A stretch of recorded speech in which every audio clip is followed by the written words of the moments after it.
Kami siapkan hati kami Tuhan, lembutkan hati kami Tuhan.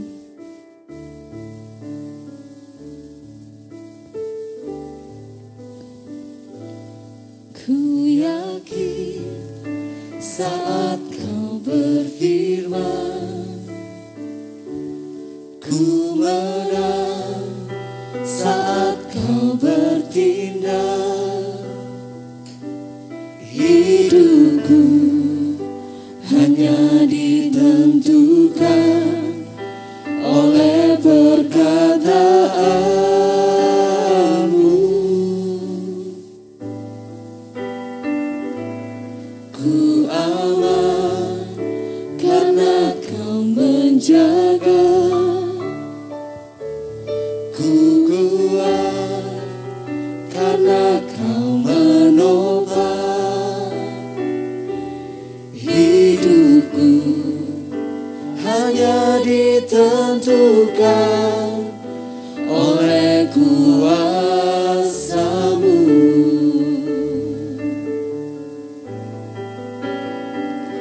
Bagi Tuhan tak ada yang mustahil. Bagi Tuhan tak ada yang tak mungkin. Mujizatnya disediakan bagiku. Ku diangkat dan dipulihkannya. Haleluya Yesus. Ku yakin saat Kau berfirman, ku menang saat Kau bertindak. Hidupku hanya ditentukan oleh perkataan-Mu. Ku aman karena Kau menjaga. Ku kuat karena Kau menopang. Hidupku hanya ditentukan oleh kuasa-Mu. Mari katakan dengan segenap hati, bagi-Mu tidak ada yang mustahil Tuhan. Bagi Tuhan tak ada yang mustahil. Bagi Tuhan tak ada yang tak mungkin. Mujizatnya disediakan bagiku. Ku diangkat dan dipulihkannya. Bagi-Mu Tuhan tak ada yang mustahil. Bagi Tuhan tak ada yang tak mungkin. Mujizatnya disediakan bagiku. Ku diangkat dan dipulihkan. Katakan dengan segenap hati, Tuhan tak ada yang mustahil. Bagi Tuhan tak ada yang tak mungkin. Tak ada yang tak mungkin. Mujizatnya disediakan bagiku.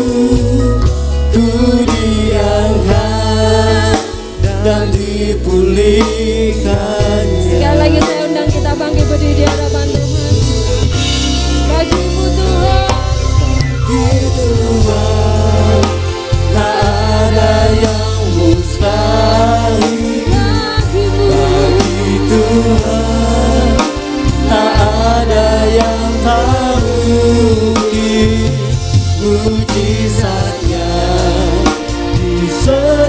dan bagimu ku diangkat dan dipulihkan. Bagimu Tuhan, tak ada yang mustahil. Bagi Tuhan tak ada yang tak mungkin. Mujizatnya disediakan bagiku, ku diangkat dan dipulihkan. Sekali bagi Tuhan, bagi Tuhan tak ada yang mustahil. Bagi Tuhan tak ada yang tak mungkin. Mujizatnya disediakan bagiku, ku diangkat dan dipulihkannya. Ku diangkat dan dipulihkannya. Ku diangkat dan dipulihkannya. berikan kemuliaan yang meriah buat Tuhan kita Yesus Kristus. Haleluya. Oh, Kau ajaib Tuhan. Ini iman percaya kami. Tidak ada yang mustahil Engkau perbuat Tuhan. Biarlah ini menjadi sebuah Tuhan harapan kami. Kami percaya firman pengharapan dalam Tuhan tidak mengecewakan. Meskipun hari ini kami belum melihat, tapi kami percaya bahwa tangan Tuhan tersedia buat setiap kami. Kami bersyukur Tuhan Yesus, Engkau lewat puji-pujian penyembahan kami. Kami merasakan Engkau hadir bersama kami pagi hari ini. Bapa, saat ini Tuhan siapkan, berikan buat kami makanan rohani yang mengenyangkan kami. Kami tahu manusia hidup bukan karena roti saja jasmani, tapi roti rohani juga Tuhan. Berikan itu bagi kami, supaya kami mengerti akan rencanamu di akhir zaman ini. Kami boleh mengerti Tuhan akan isi hatimu, dan kami Tuhan boleh berkenan di hatimu Bapa. Terima kasih Bapa, urapi hamba-Mu, urapi kami semuanya pagi hari ini. Kami siapkan yang terbaik, bejana hati kami. Kau isi dengan firman-Mu. Dalam nama Tuhan Yesus, mari yang siap terima firman Tuhan dengan saya. Sama-sama katakan, amin. Sandal Bapak Ibu Shalom. Haleluya. Masih semangat, amin. Ya, pagi hari ini saya harus mengubah tema khotbah saya. Semestinya saya harus sampaikan ke raja yang ke-22, Raja Hasor. Namun ada satu hal yang penting yang harus saya siapkan. Saya sampaikan buat Bapak Ibu Saudara semuanya. Sehingga kemarin Sabtu saya rubah ini semuanya karena saya percaya Tuhan inginkan kita mendengar sesuatu yang dipesannya. Ada sebuah pujian yang tema kita pagi. Mari kita nyanyikan pujian ini sebagai dasar sebelum kita akan dengar firman Tuhan. Bila rohmu bekerja, tak ada yang mampu menahannya. Pribadi yang agung nan mulia, tercurah untuk hati yang terbuka. Bila rohmu berkarya, hati yang keras dilembutkan. Tak ada yang mampu hentikan kuasa-Mu bekerja.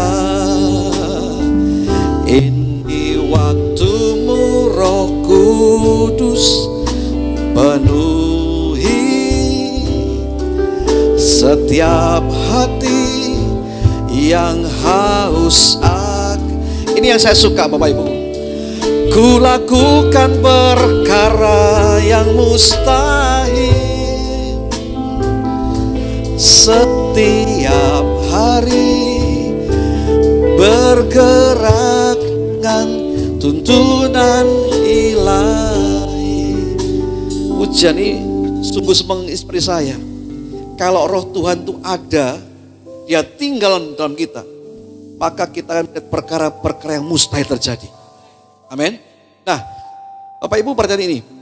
Bila orang percaya ingin mengalami namanya kuasa, mujizat, penyertaan Tuhan. Saya ulangi ya. Jika orang percaya ingin mengalami kuasa, mujizat, penyertaan berkat Tuhan, maka orang itu harus sampai dalam sebuah taraf atau posisi rohani yang tepat. Supaya apa? Supaya Tuhan bisa mencurahkan berkatnya. Kadang-kadang kita tidak sampai dalam sebuah taraf yang tepat, posisi roh yang tepat, kemudian kita kecewa dengan Tuhan. Sangkanya Tuhan tidak bisa berbuat apa-apa. Ya saya nggak disembuhkan Tuhan, doa lama nggak disembuhkan Tuhan, kemudian kecewa, suam-suam kuku. Saudara, ini yang penting. Jadi kalau kita mau mengalami kuasa, penyertaan, mujizat, berkat Tuhan, Anda harus dalam sebuah taraf rohani, posisi rohani yang tepat, yang memungkinkan Tuhan bisa curahkan berkat itu. Kalau belum sampai taraf itu, Tuhan tidak akan bisa curahkan. Gampangnya begini ya. Mujizat Tuhan akan disediakan bila ada kondisi atau syarat di pihak kita agar dapat terjadi yang namanya mujizat itu. Ada sebuah posisi rohani, taraf rohani, ada syarat yang harus ada supaya apa berkat Tuhan itu tercurah. Contoh begini. Tiba-tiba Tuhan ngomong sama Abraham, Abraham, Sarah istrimu akan mengandung dan melahirkan seorang anak. Secara akal manusia tidak mungkin. Tua renta. Dia tua renta, Sarah sudah mati pucuk. Tidak mungkin. Impossible seorang perempuan nenek-nenek yang sudah mati pucuk kemudian punya anak, melahirkan. Itu nalar manusia loh. Mungkin dokter mungkin juga berkata sama, nggak mungkin. Mungkin usia produktif seorang wanita usia 30-40. Bahkan hari ini kalau 40 tahun ke atas udah tidak diizinkan untuk apa? Melahirkan. Tapi Sarah yang tua renta, Tuhan ngomong sama Abraham, kamu akan punya anak dari istrimu itu. Sarah nalar tidak mungkin Bapak Ibu. Cuma Alkitab ngomong gini. Ketika Abraham dengar itu, Alkitab berkata bahwa dia tidak goyah. Taraf rohani yang Abraham buat adalah firman-Nya, dia berkata bahwa meskipun tidak ada dasar untuk berharap, tapi Abraham berharap juga. Karena dia percaya apa yang difirmankan, demikian nanti banyaknya keturunanmu. Nah itu taraf rohani tepat. Abraham bisa nerima berkat karena apa? Enggak ada dasar yang berharap, tapi dia berharap. Dia percaya. Dia tahu bahwa Tuhan bisa melakukan perkara yang tidak ada, ya ada. Nah seringkali orang percaya enggak sampai taraf itu. Minta Tuhan doa bertahun-tahun, berbulan-bulan mungkin ya. Kemudian kecewa. Saya sakit Pak, tapi Tuhan enggak sembuhkan saya. Kemudian suam-suamku kecewa. Enggak ke gereja lagi, saudara. Jika kita gagal dalam mencapai sebuah taraf atau posisi rohani yang tepat, maka seberapapun lamanya kita menjadi orang percaya, kita tetap menjadi orang percaya yang tidak pernah berjumpa dengan Tuhan yang hidup. Sekedar saya ke gereja, sekedar Kristen, sekedar orang percaya, dilihat orang alim. Tiap minggu kemana Pak, Bu? Gereja. Tapi orang demikian tidak pernah mengalami perjumpaan pribadi dengan Tuhannya. Kenapa? Karena dia tidak pernah buat hidupnya punya sebuah taraf yang memang tepat untuk terima mujizat. Anda harus punya gairah itu. Makanya saya sering ngomong, orang Kristen harus aktif, proaktif. Kalau pasif tidak mungkin terima mujizat Bapak Ibu. Tidak mungkin. Mujizat ada kalau orang itu punya sebuah kemauan sampai dalam posisi rohani yang tepat, taraf yang tepat, kadar yang tepat, sehingga apa? Tuhan curahkan berkatnya. Nah ini penting Bapak Ibu. Nah akhirnya apa? Kejadian banyak orang Kristen yang kecewa, malas ke gereja. Dikira Tuhan yang sama kok. Saya doa ya kalau Tuhan izinkan dijawab. Kalau enggak ya gimana? Padahal Alkitab berkata dia Allah orang yang hidup. Amin. Allah bukan Allahnya orang mati. Tapi Allah yang hidup. Yang sudah bangkit naik ke surga memberikan Roh Kudusnya. Menuntun kita. Sampai kita terima jalan-jalan kemenangan yang Tuhan berikan.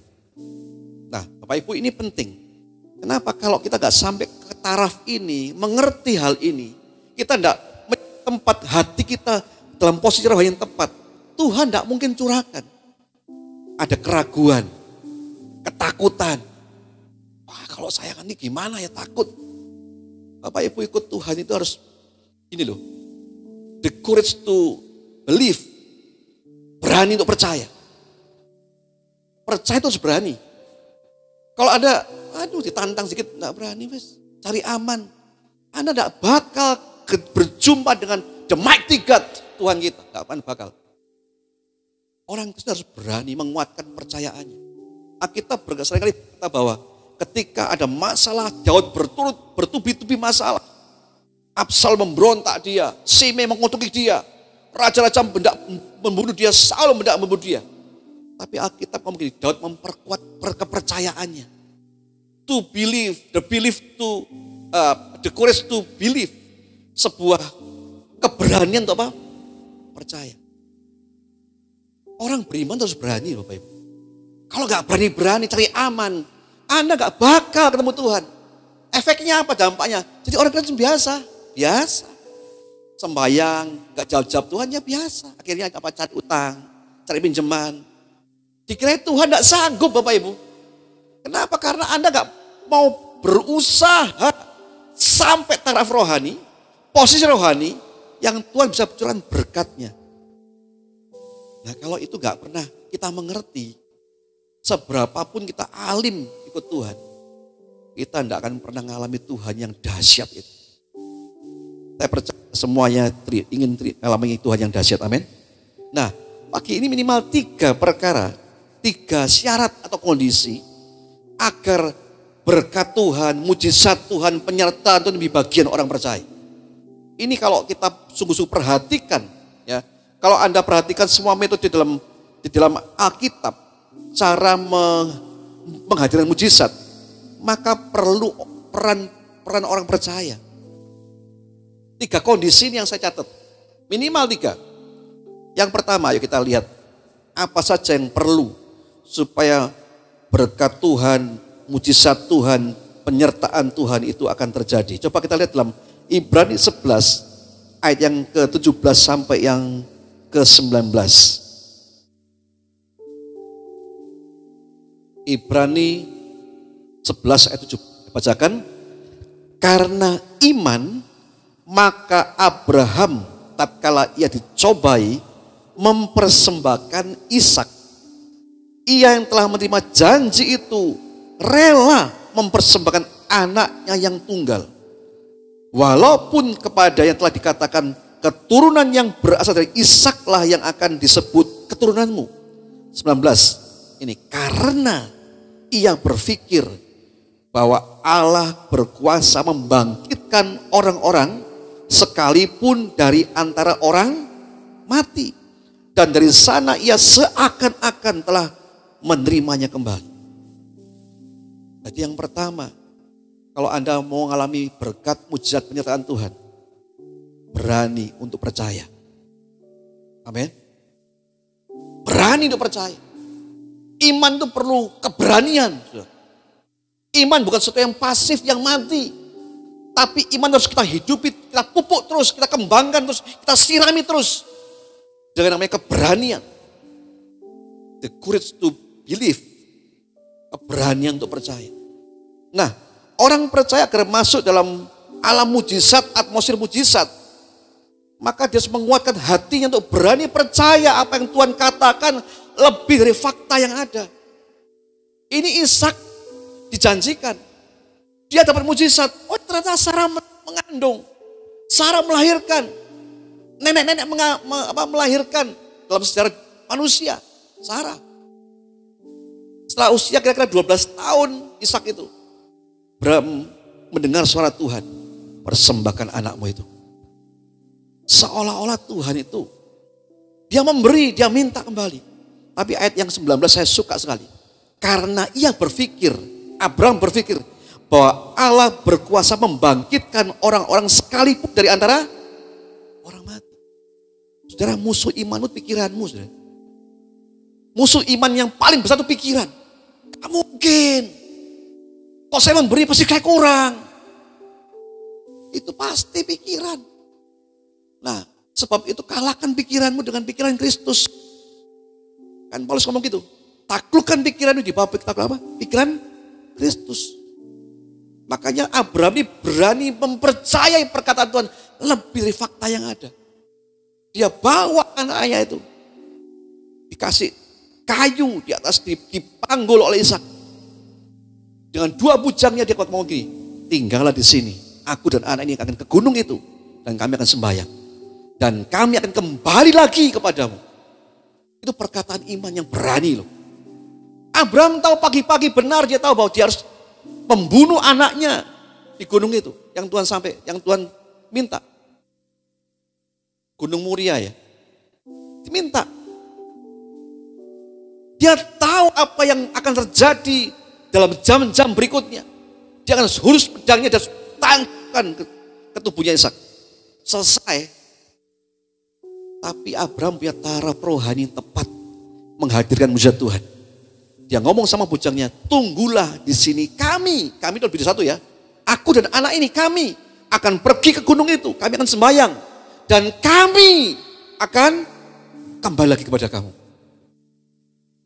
Nah, itu taraf rohani yang membuat Allah itu berkenan taruh mujizatnya.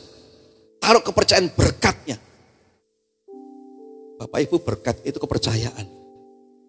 Kalau Anda belum dipercaya, bisa dipercaya Tuhan, gak bakalan dapat berkat. Mungkin seperti ini sudah kamsia, baik-baik sekali. Anda ingin, saya kalau seandainya punya gaji 50 juta. Masalahnya Anda belum taraf rohani, belum sampai situ. Posisi rohani belum sampai situ. Berkat itu bisa membuat hidup orang akan lebih baik. Berkenan pada Tuhan. Tapi berkat juga bisa menjauhkan orang dari Tuhan. Bagaimana Pak dengan orang-orang yang gak percaya tapi diberkati Tuhan? Oh iya, Alkitab juga ngomong begitu. Tapi berkat mereka itu hanya dititipkan. Amsal berkata bahwa sedikit lagi mereka tergelincir dan jatuh. Makanya kalau hari ini, pagi hari ini kita menerima apa yang Tuhan berikan, mari bersyukur. Dan buat Tuhan tuh tahu bahwa hidup kita dipercayai. Amin. Tuhan itu tidak akan pernah membiarkan orangnya, anaknya dalam zona aman. Tidak akan pernah. Bila itu terjadi, maka orang itu tidak lagi mengalami kuasa Tuhan. Ibarat seorang ayah, ya, dia kan justru mengajak anaknya untuk mengerjakan hal-hal yang sulit dalam hidupannya.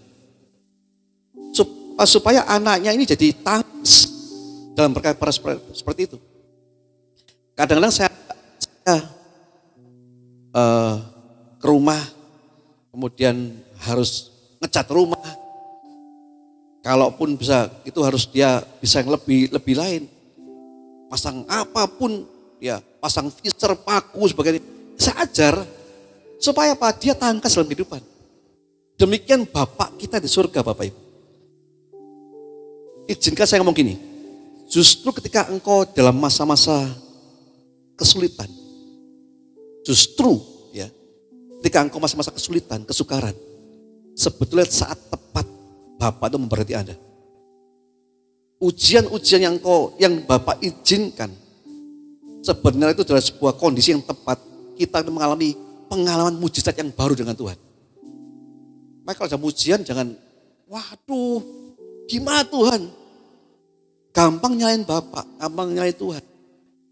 Dia itu Bapak yang baik. Saya ajak kepada anak saya punya sebuah harapan supaya mereka lebih baik dari saya. Seperti saya ajarin, kadang-kadang cerewet Bapak itu. Harus begini, harus begini. Tujuannya apa? Supaya dia lebih baik daripada saya. Bapak yang di surga pun demikian. Kalau Anda mengalami kesukaran, kesulitan, masalah, jangan gerutu. Sebaliknya pola pikir kita harus diubah. Ini saat yang tepat, saya naikkan posisi rohani yang tepat. Supaya apa? Tuhan curahkan berkatnya buat saya. Makanya harus dirubah Bapak Ibu. Hidup orang kesini harus banyak berubah. Pola pikir kita yang salah harus diubah. Dari mana pola pikir salah? Oh, dari banyak macam pergaulan kita. Di kantor, di pabrik, di sekolah. Teman-teman ngomong A, ngomong B, ngomong C, ngomong D. Tadi pujian ini berkata, ku yakin saat kau berfirman. Amin. Suara siapa yang banyak kau dengar hari ini? Suara orang-orang yang kasih nasihat, jangan ini, jangan itu. Oh, ini gempa lo ya. Jangan ke gereja gempa, takut gempa. Nanti kalau di gereja kemudian jatuh gimana? Saudara, Anda gak di gereja pun bisa mati kok. Amin. Jangan ke gereja COVID lo ya. Nah, Anda gak di gereja pun bisa mati kok. Masalah ini yang terjadi karena pola pikir yang salah. Saudara. Masakan Tuhan kita bukan Tuhan yang ajaib, yang perkasa. Toh kalau kita dijangan mati karena COVID, saya percaya Bapak punya rencana terbaik. Kenapa? Karena kemuliaan Tuhan dinyatakan dengan luar biasa. Baru-baru ini ada seorang hamba Tuhan muda yang meninggal. Siapa nama itu? Raditya. Kan masa muda, bisa keren-keren kalau khotbah. Dipanggil Tuhan. Yang meratapi banyak orang yang menangis.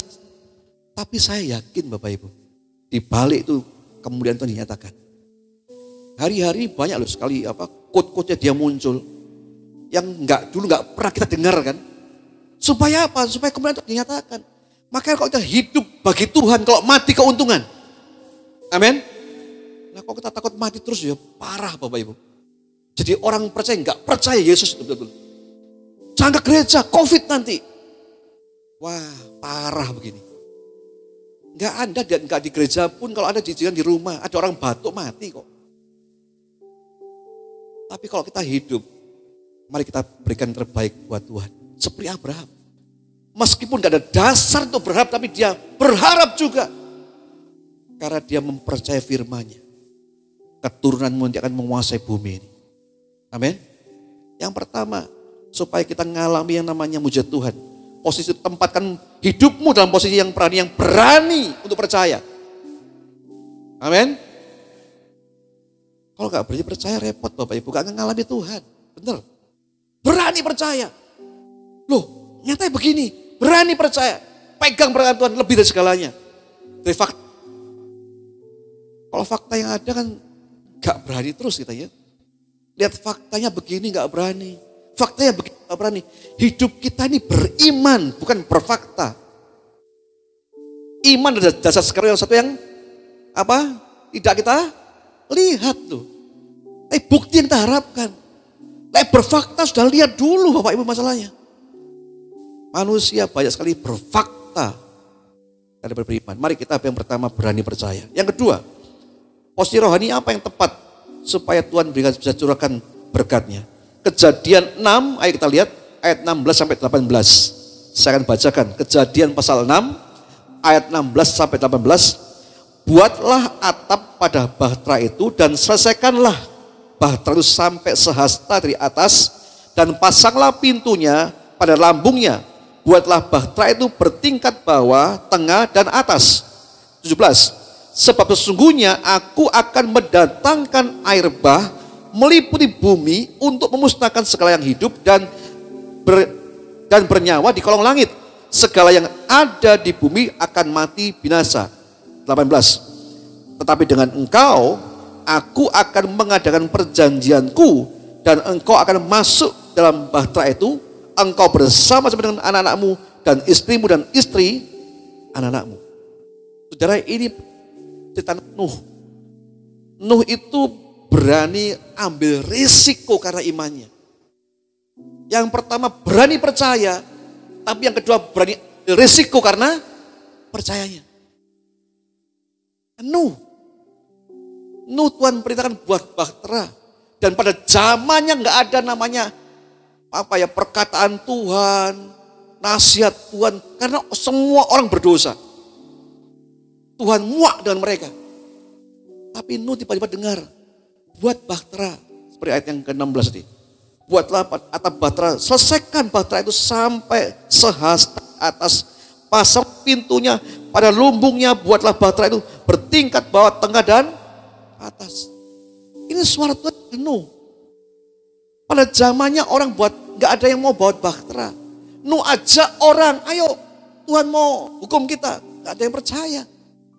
Cuma Nuh dan 3 orang anak yang pergi naik gunung Paku sana. Siapkan bahtera di sana. Dan bagi orang-orang sejamannya Nuh itu keluarga gila. Saudara. Kenapa buat bahtera di atas gunung? Mau ngapain? Buat monumen kali.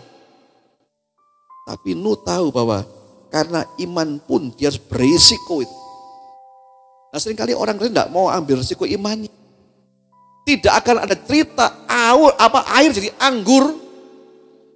Kalau Maria nggak bisikin pelayan-pelayan Tuhan, apa yang Yesus katakan kerjakan. Itu pelayan tahu itu air yang dicedok. Tapi Maria ngomong sama pelayan-pelayan, apa yang Yesus katakan kerjakan. Dicedok air. Setelah itu bawalah peminta. Dan pelayan itu tahu risikonya. Kalau dia cedok air dibawa ke pelayan pesta yang minta anggur. Pasti dia akan dimarahi dan dipecat. Tapi dia ambil risiko. Dan ketika diminum oleh pemimpin pesta itu. Pemimpin pesta kaget. Biasanya orang sajikan anggur yang baik dulu. Baru yang gak baik. Tapi kenapa ini anggur yang baik? Di akhir pesta. Karena apa? Karena ada orang-orang yang berani ambil risiko. Karena iman. Amin. Perempuan pendaraan 12 tahun itu najis bagi bangsanya. Tapi dia terobos perang. Demi apa? Demi jubahnya aku sembuh. Itu resiko loh Bapak Ibu. Makanya orang Kristen kalau gak berani resiko iman, itu gak dapat apa.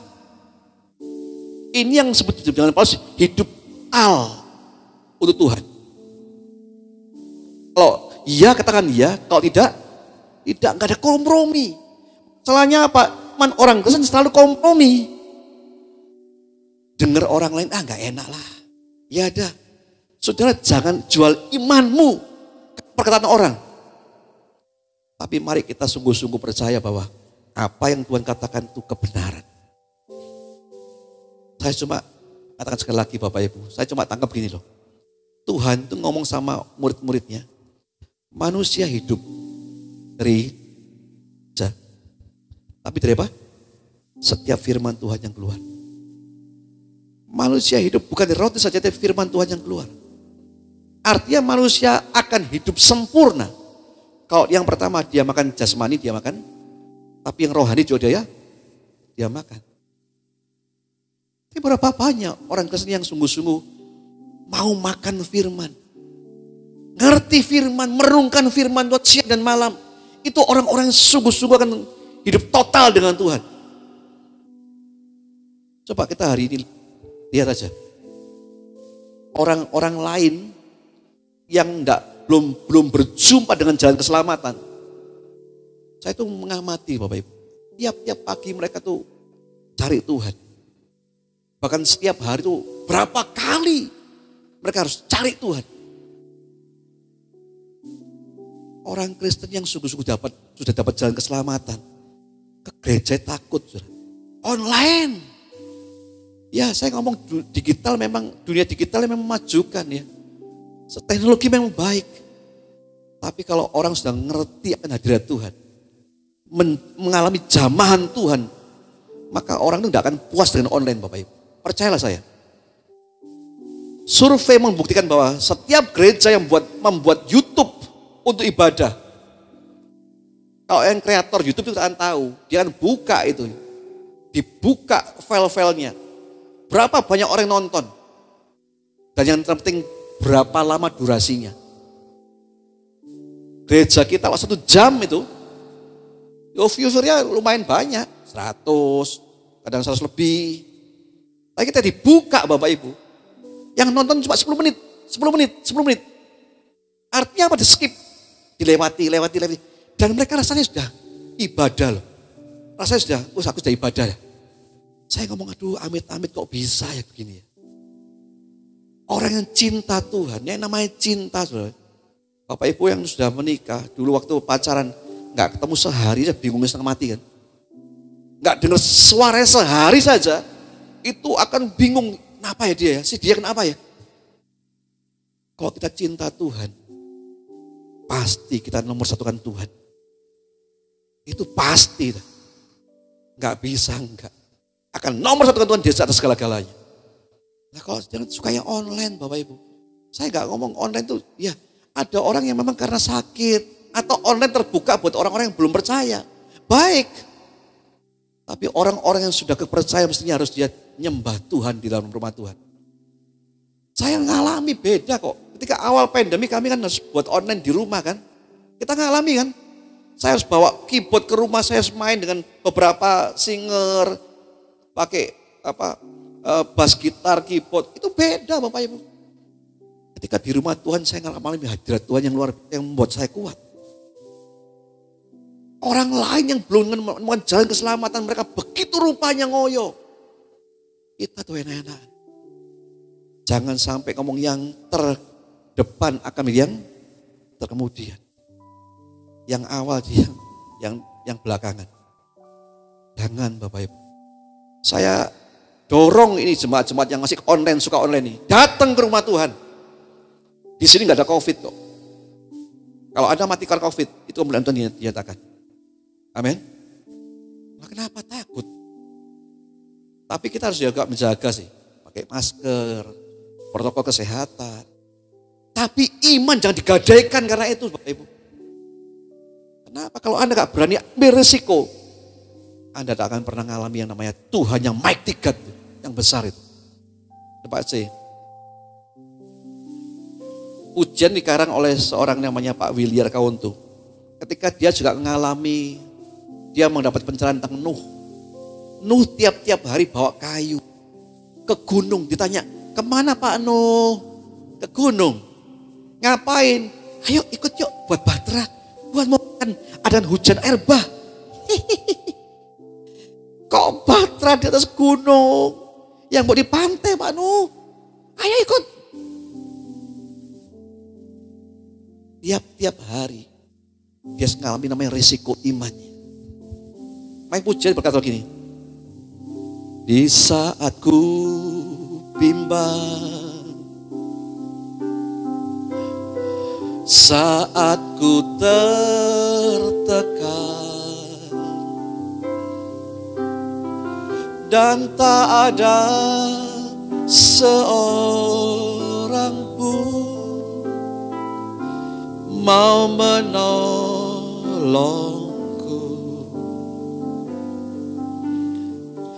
Padamu ya Tuhan, mataku memandang, sebab pertolongan bagiku hanya darimu. Tuhan ku percaya, tangan-Mu menjaga, yang berharap kepadamu takkan Kau biarkan. Tuhan ku percaya, janji-Mu setia,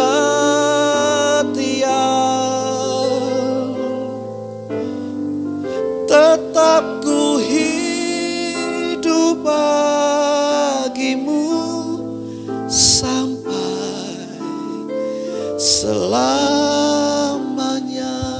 Tuhan ku percaya, Tuhan ku percaya,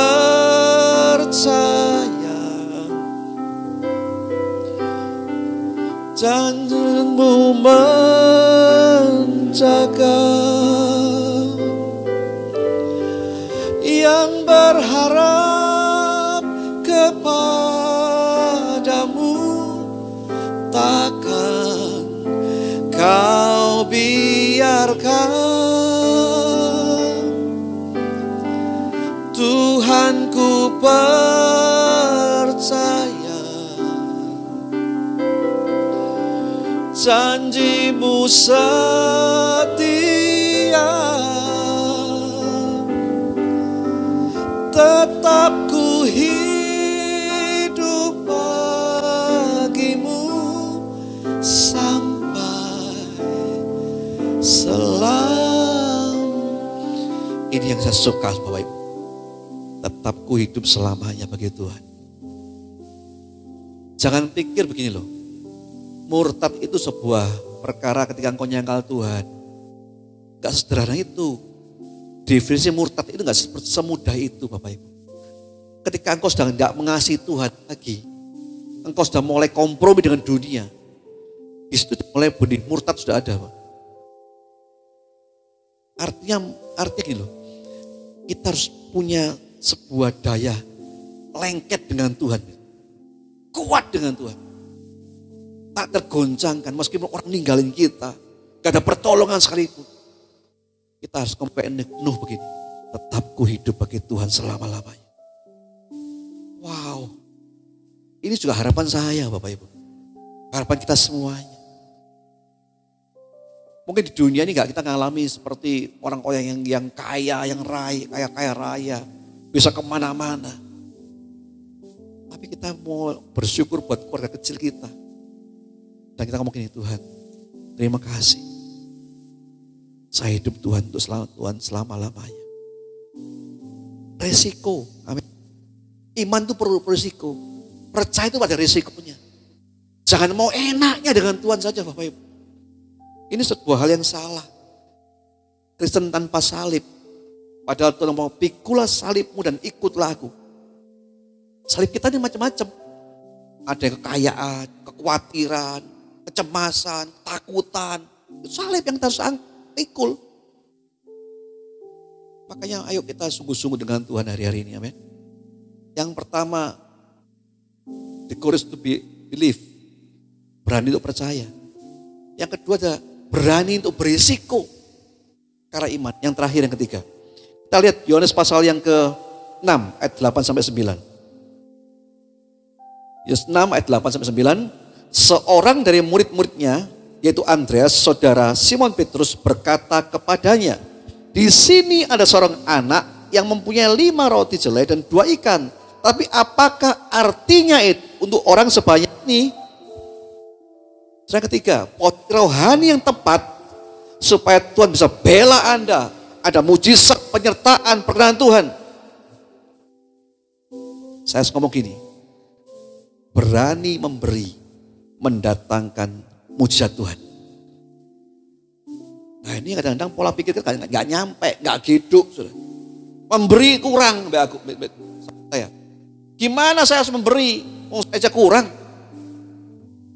Tapi kalau Anda tahu, ini kisah ketika orang 5.000 orang dengan Tuhan Yesus dengerin firman, mereka lapar. Tuhan tanya, ada yang bawa roti gak? Murid-muridnya bingung, oh, uang sebanyak begini bagaimana buat beli roti? Gak cukup Tuhan, 5.000 orang ini. Kalau nasi pecel 1 porsi 10.000 kali 5.000 berapa? Berapa? Puluh juta, 50 juta. Gak ada duit Tuhan. Kan nalar kan. Langsung ketika dia ada permasalahan, nalarnya muncul. Tapi ini ada Andreas, Simon Petrus yang ngomong, Tuhan, di sini cuma ada anak kecil bawa 5 roti 2 ikan. Tapi apa artinya itu? Dengan orang sebanyak ini. Saudara, anak kecil itu rela memberikan 5 rotinya dan 2 ikannya. Jadi berkat mujizat yang luar biasa. Nah itu sebuah syarat mujizat loh. Makanya jemaat ini kalau gak berani memberi, anak gitu-gitu aja. Saya beritahu. Kalau Anda tidak berani memberi, hidupmu gitu-gitu aja. Nanti saya akan saksikan terakhir. Coba lihat satu orang. Orang itu harus tahu kebenaran ini. Di saat Tuhan inginkan kita memberi dengan rela hati, maka sebenarnya dia sedang mencurahkan berkatnya lebih besar lagi buat kita. Coba kita lihat satu ayat lagi. Kejadian 26. Ayat sampai yang ke-22. Ini ayat terakhir. Kemudian Ishak menggali kembali sumur-sumur yang digali dalam zaman Abraham ayahnya dan yang telah ditutup oleh orang Filistin sesudah Abraham mati. Disebutkannya lah nama sumur-sumur itu menurut nama-nama yang telah diberikan oleh ayahnya. Ketika hamba-hamba Ishak itu menggali lembah itu, mereka mendapati di situ mata bual airnya. Lalu bertengkarlah para gembala Gerar dan para gembala Ishak. Kata mereka, air ini kepunyaan kami. Dan Ishak menamai sumur itu Esek karena mereka bertengkar dengan dia di sana. Kemudian mereka menggali sumur lain dan mereka bertengkar juga tentang itu. Maka Ishak menamai sumur itu apa? Sitna. 22. Ia pindah dari situ dan menggali sumur yang lain lagi.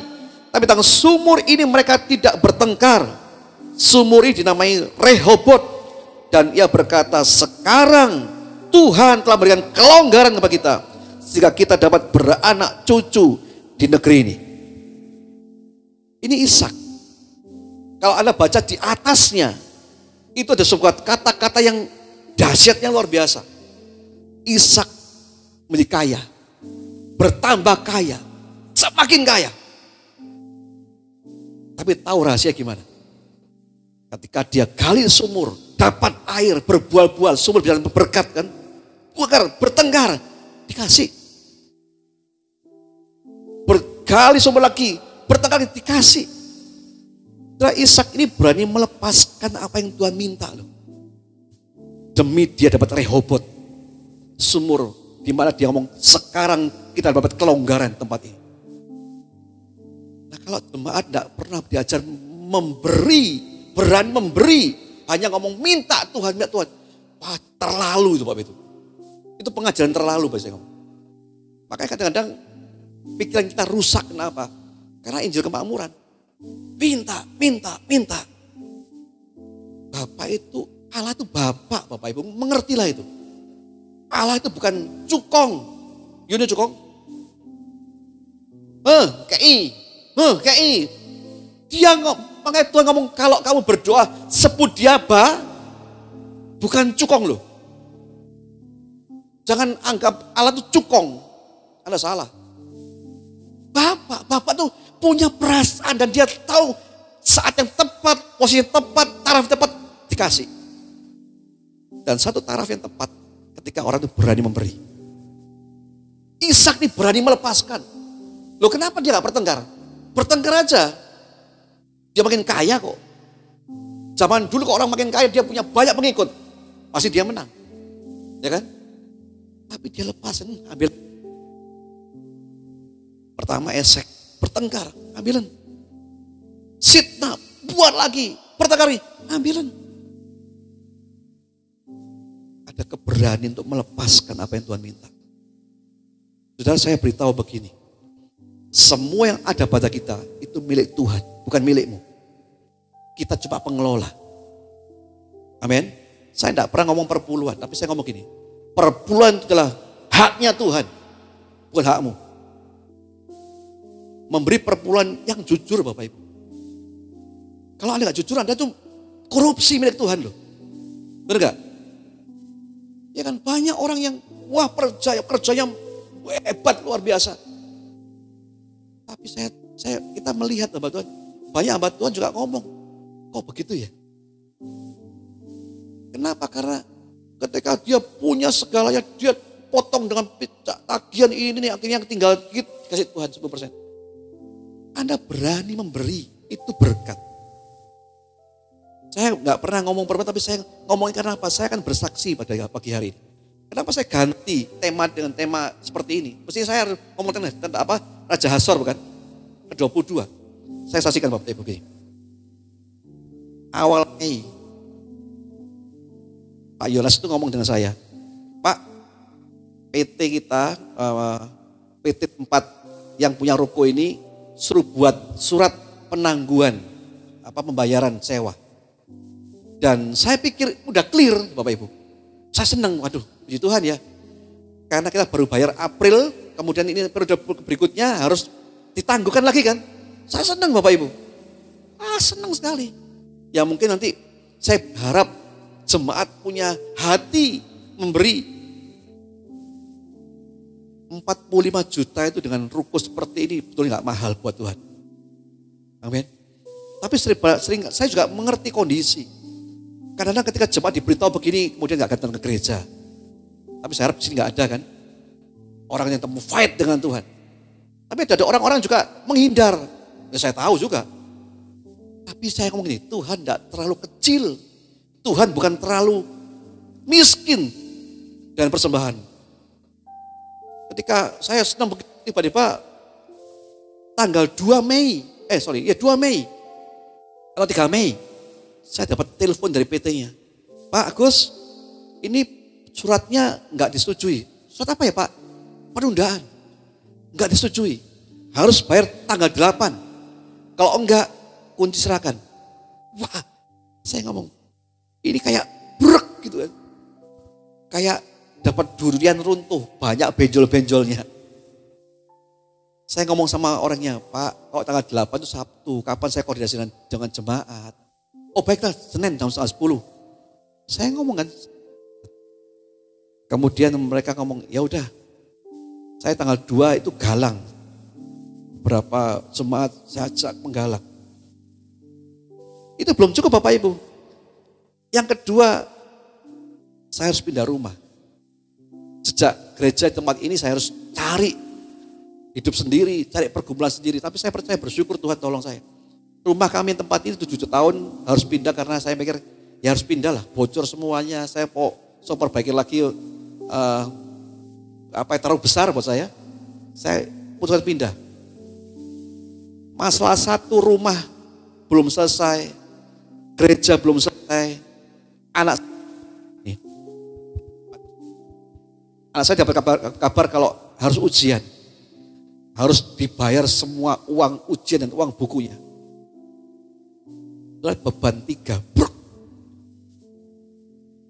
Tapi jujur ya, saya ngomong dengan Bapak Ibu. Saya mau saksi saja. Kami di Malang 2004. Sampai hari berarti berapa tahun? 17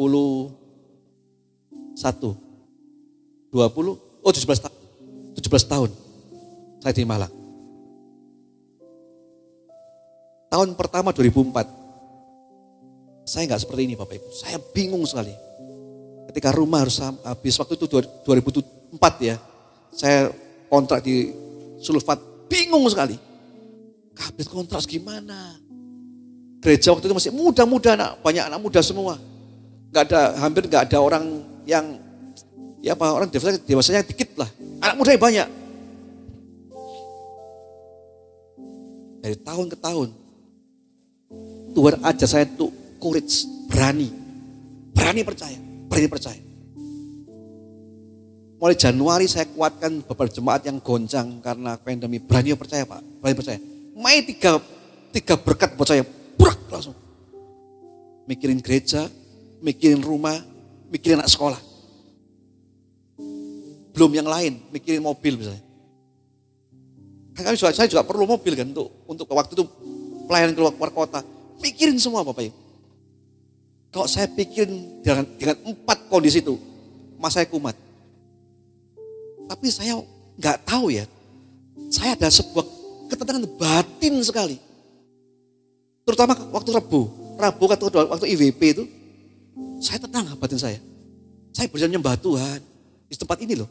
Rabu cuma 40 menit IWP itu. Tapi dahsyat luar biasa loh. Kuasanya luar biasa. Setiap Rabu saya suka. Kenapa? Karena saya bisa nyembah situ. Kalau begini minggu saya khotbah. Kalau Rabu saya, senang sekali. Di sini ada nyembah, saya cuma kasih pengantar dikit, doa lagi. Itu kuat Bapak Ibu. Mulai berjalan waktu. Saya pikir siapa yang tolong saya? Tapi ada ketenangan yang luar biasa yang saya nggak bisa pikirkan. Kira-kira 10 hari yang lalu, itu gembala saya di BSD, ibu gembala, telepon saya, rumahmu di mana? saya mau kirim paket. Saya kasih alamat. Kemudian hari berganti hari, nggak ada paketnya datang kan. Anak saya Jeremy tanya, paketnya mana Bi? Kok datang? Lu nggak tahu ya, paket apa ya? Cuma tanya paket. Saya ngomong mungkin nggak jadi kali, ya udahlah. Tapi kami terus dari hari ke hari mulai bergumul. Makin deket deadline nih. Nanti gereja tanggal berapa? 25 Juni. Kita baru bayar 50%. 22.500.000. Kali ini kita harus bayar 26 ya. 25 sekian. Uang masih ada untuk kali ini 1.950. 1.950. Berarti kurangnya 24.800. Bulan Juni nanti harus bayar. Loh kan saya pikir Bapak Ibu. Ini dua kemungkinan. Uang yang lalu dikembalikan, kunci suruh nyerahkan, atau kita suruh bertahan 6 bulan kemudian suruh pergi. Terserah kan?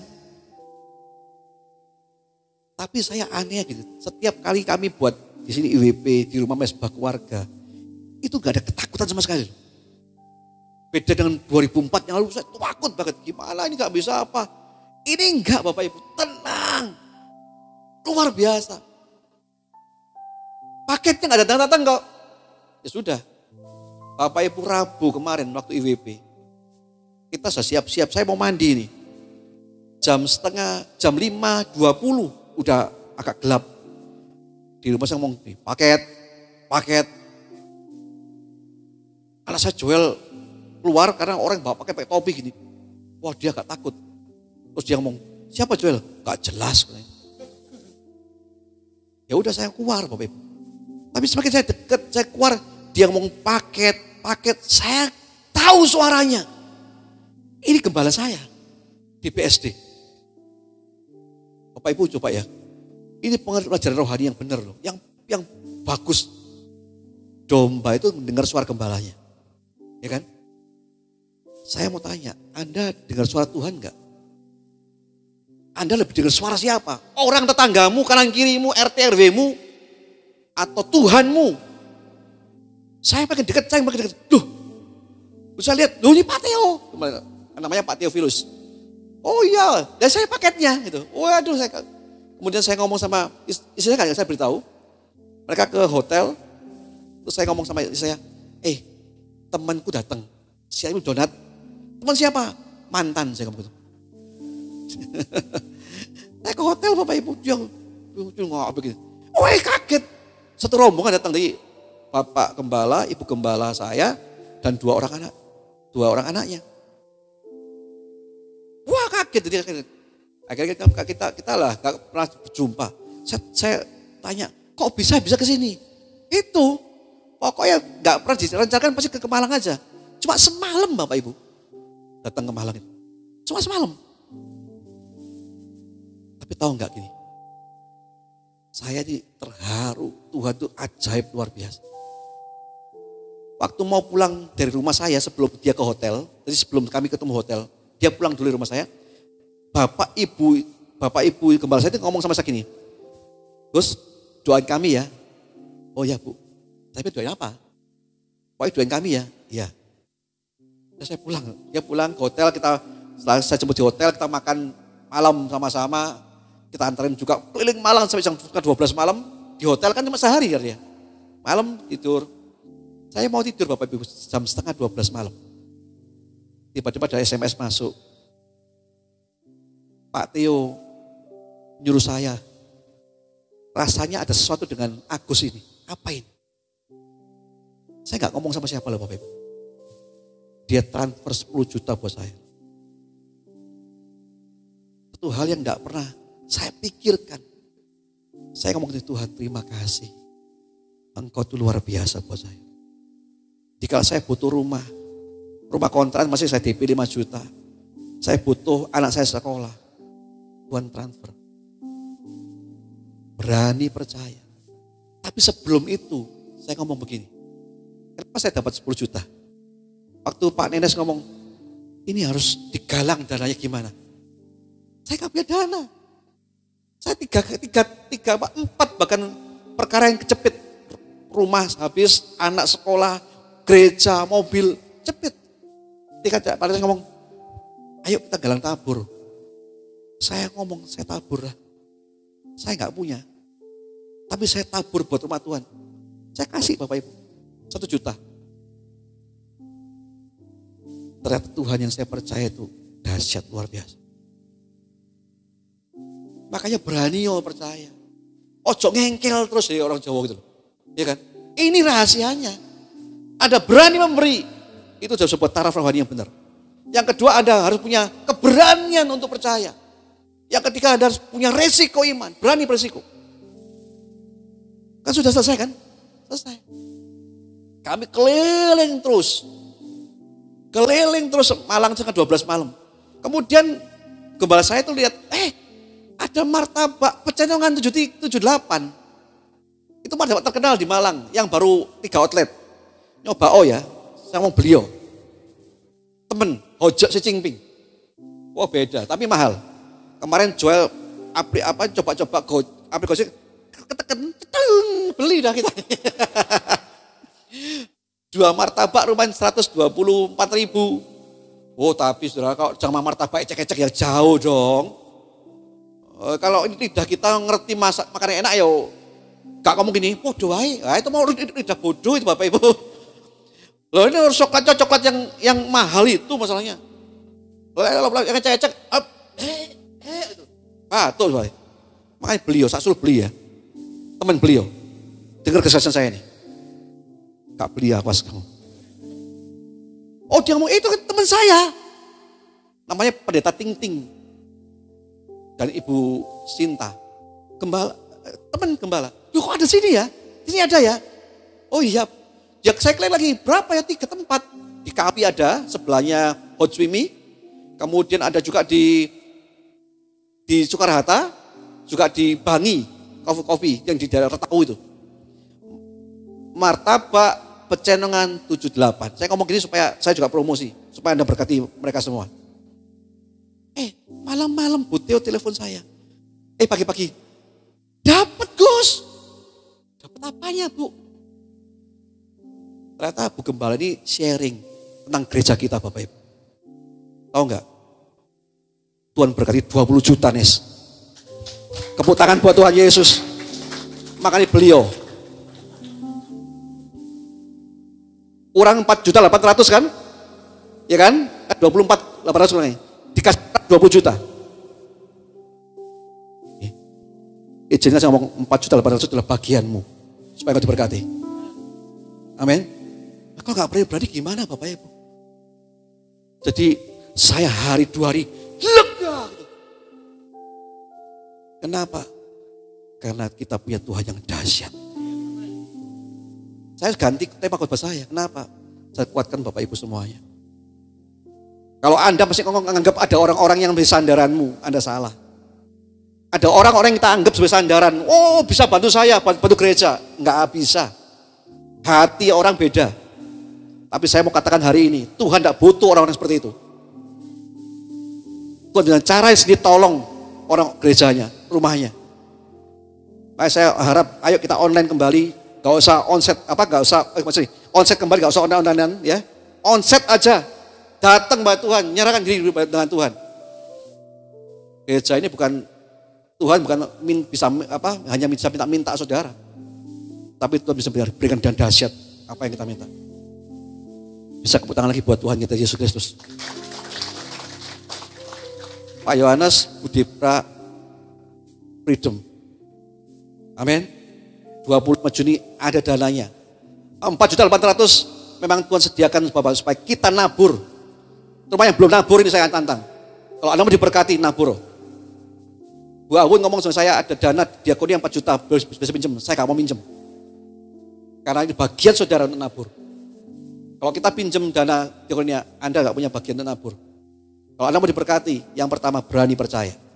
Yang kedua punya risiko iman, berani berisiko. Yang ketiga memberi itu adalah sebuah taraf untuk diberkati Tuhan. Amin. Mari saya undang biar singkat maju ke depan. C. Ku yakin saat kau berfirman, Ku menang saat kau bertindak. Hidupku hanya ditentukan oleh perkataanmu. Ku aman karena kau menjaga. Ku kuat karena kau menopang. Hidupku hanya ditentukan oleh kuasa-Mu. Bagi Tuhan tak ada yang mustahil. Bagi Tuhan tak ada yang mustahil. Amin. Bagi Tuhan tak ada yang tak mungkin. Mujizatnya disediakan bagimu. Ku diangkat dan dipulihkannya. Bagi Tuhan tak ada yang mustahil. Bagi Tuhan tak ada yang tak mungkin. Mujizatnya disediakan bagiku. Ku diangkat dan dipulihkannya. Bapak Ibu, kalau Tuhan mau, sehari saja masalah kita beres. Kalau Tuhan mau, masalahmu juga bisa beres dalam sekejap. Masalahnya, apakah kita punya taraf rohani, posisi rohani yang tepat, sehingga Tuhan mampu bisa memberikan mujizatnya. Berani percaya, berani berisiko, dan berani memberi. Itulah sebuah cara Tuhan, atmosfer untuk kita beri Tuhan. Mari kita pagi hari ini, jangan kita menjadi orang yang terus keraskan hati kita. Tuhan bukan Tuhan yang mati, yang gak dengar doa. Tapi kesalahan di pihak kita. Kita gak sungguh-sungguh cari Tuhan. Gak sungguh-sungguh punya taraf rohani yang tepat. Sehingga doa-doa kita gak dijawab Tuhan. Karena kita anggap Tuhan bercukong. Tapi Tuhan itu bos kita. Tapi Tuhan itu Bapak kita. Dia bukan bos, tapi dia Bapak kita. Amin. Mari Bapak Ibu, saya akan berdoa buat kita semuanya. Tuhan Yesus, kami berdoa hari buat jemaat yang hadir maupun jemaat yang mendengar di YouTube. Izinkan mereka mendengar firman ini Tuhan. Tuhan. Haleluya. Bahwa Tuhan tidak pernah meninggalkan setiap kami. Bahwa Tuhan tidak pernah meninggalkan pergumulan kami. Kami berdoa Tuhan, Engkau berikan kemurahan hati buat jemaat-jemaat yang ada. Tuhan, berkat yang mereka dapat, keuangan yang mereka punya itu milik Tuhan, bukan milik kami. Ajar kami mengerti itu. Dan kami tidak ragu-ragu memberi bila Tuhan memerintahkan buat kami seperti Ishak Tuhan. Sumur Esek Sitna diberikan, tapi dia dapat ganti Rehobot. Kami bersyukur Tuhan pada hari ini, Kau rapi dan Kau berkati jemaat-Mu. Hamba berdoa mulai hari ini, tidak ada jemaat yang miskin. Amin. Tidak ada jemaat yang terlalu miskin. Amin. Sehingga mereka membohongi Tuhan. Tapi biarlah mereka juga berani beriman. Supaya mereka semua diberkati oleh Tuhan Yesus. Terima kasih Bapak. Kami berdoa biar Tuhan Yesus, kami semua boleh mengalami kelegaan tahun ini. Dan bagian kami tahun depan, kami mau menabur buat kerajaan rumah. Kami tahu ada jemaat-jemaat baru, jiwa-jiwa baru yang hadir. Dan kami tahu Tuhan adalah sebuah Bapak harga yang kami harus bayar. Amin. Tuhan mau kami berkontribusi dalam kerajaan surga. Supaya kami terima upah dan mahkota dalam kerajaan nanti Tuhan. Terima kasih Bapak. Hamba muslim saya berbicara. Tapi biarlah Tuhan firman Tuhan bergema terus. Ajar kami untuk berani percaya, berani berisiko karena percaya kami. Dan kami berani memberi. Dalam nama Yesus kami juga berdoa Tuhan buat Bapak Gembala kami, Pak Tio, Bu Tio yang di Jakarta. Juga Bapak Gembala, Bapak Pendeta Ting Ting dan Ibu Sinta. Bu Mary dan Pak Cik Nang Tuhan memberkati. Berkati mereka Tuhan. Mereka tidak melihat gereja kami. Tapi dengan iman mereka memberi. Kami percaya bahwa Tuhan akan menyediakan berkat buat mereka semuanya. Ajar kami yang di sini juga seperti itu Tuhan. Percaya sebelum melihat. Bukan berfakta lagi Tuhan. Dalam nama Yesus saya berdoa. Haleluya. Amin. Mari sekali lagi Bapak Ibu berikan sorak-sorai yang paling meriah untuk Allah kita. Allah yang dahsyat, amin. Luar biasa. Terima kasih untuk kebenaran firman Tuhan yang sudah sampaikan Bapak Gembala. Biarlah menjadi kunci berkat dalam kehidupan kita. Kunci kerajaan Tuhan untuk kehidupan kita, amin. Baik Bapak Ibu yang akan menabur untuk pekerjaan Tuhan bisa menabur waktu pulang di kotak yang ada di belakang. Kotak persembahan maupun kotak perpuluhan. Oke Bapak Ibu yang rindu akan menabur untuk kontrak gereja, biaya kontrak gereja, bisa menghubungi Bapak Yohanes yang ada di bagian drum, dan Tuhan Yesus memberkati. Mari sekali lagi saya undang kita bangkit berdiri. Kita punya Tuhan yang membela kita. Haleluya Yesus. Meskipun 1000 tangan manusia menarimu jatuh, namun Tuhan yang bela, tangannya sanggup membuatku naik ke gunung. Percayalah Tuhan yang, mari sekali lagi dengan iman katakan, meskipun 1000 tangan manusia menarimu jatuh, namun Tuhan yang bela, tangannya sanggup membuatmu naik ke gunung. Percayalah Tuhan yang bela. Percayalah Tuhan yang bela. Percayalah Tuhan yang bela.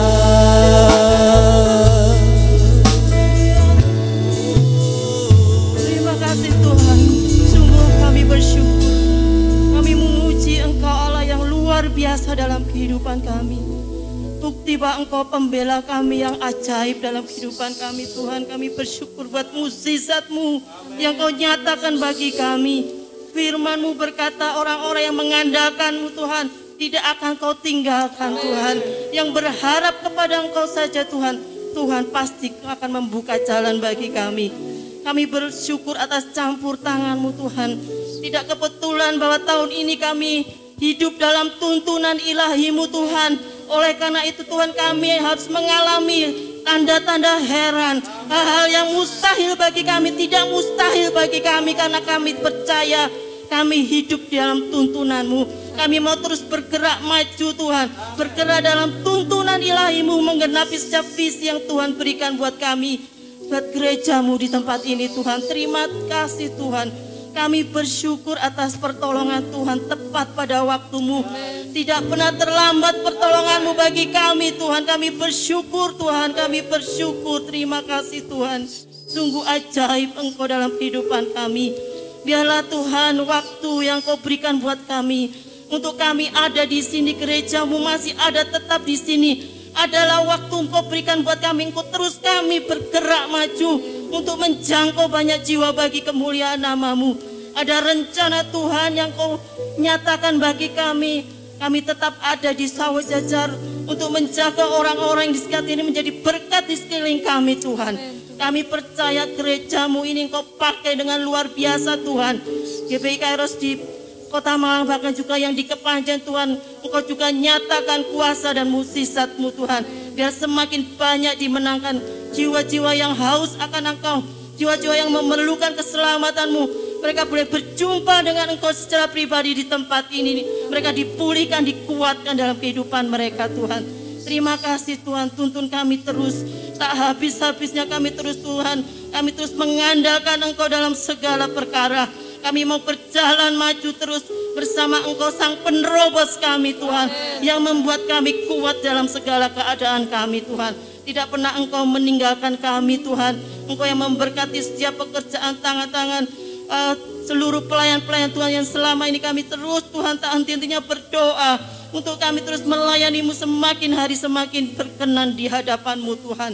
Terima kasih Tuhan, terima kasih Yesus. Kami juga berdoa untuk bangsa dan negara kami Indonesia, kota kami, kota Malang di mana kami beraktivitas, bekerja, berdoa, beribadah. Tuhan berkat-Mu nyata juga atas bangsa dan kota kami. Kami percaya pemulihan terjadi atas bangsa dan kota kami. Setiap pandemi, setiap penyakit yang ada Tuhan, COVID ini Tuhan semakin hari semakin reda.